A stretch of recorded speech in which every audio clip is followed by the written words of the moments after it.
It is in this bucolic atmosphere that I find remnants of another ancient Chinese technology that dates from the 2nd century BC.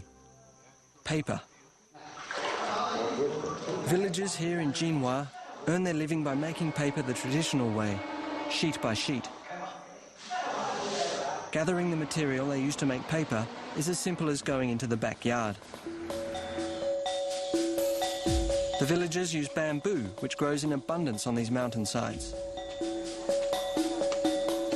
They say it only takes about 1 year for it to grow to this height. Workers cut the bamboo down, dry it, and chop it into chips.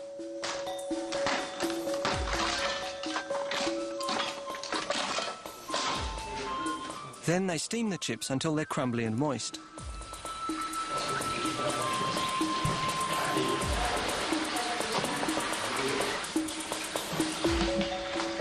Next, the bamboo is soaked in bleach and ground into a thick mush.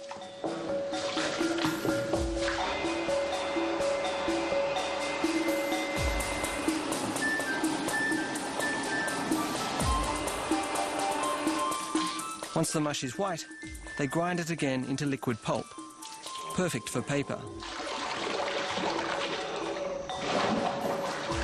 3 centuries ago, the process took 100 days. Now it takes a week. Once they've suspended the pulp in a vat of water, they use screens to gather a thin layer and then lay the new paper out to drain with one sweeping, elegant motion. This family has been making paper here for 14 generations, nearly 300 years. It's a technique that takes a long time to master. This is not as easy as it seems.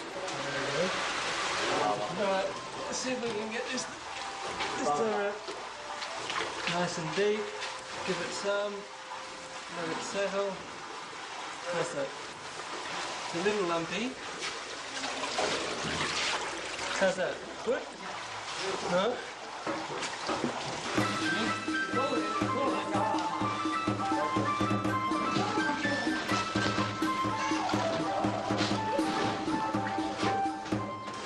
Harder than it looks, but what I can't figure out is how someone came up with this idea in the first place. It requires a very steady hand at this point, otherwise you get lumps. Well, that's not bad. Good lump. Well, as far as I'm concerned, paper making remains a mystery. In the beginning, paper wasn't anywhere near as thin as these sheets drying on the wall. In fact, people used the earliest paper to make blankets and clothing accessories. Eventually, the Chinese refined the process and created a smooth, thin material, ideal for writing. 1,000 years later, long before the West had even started making paper, the Chinese were already working on a new idea, the printed word.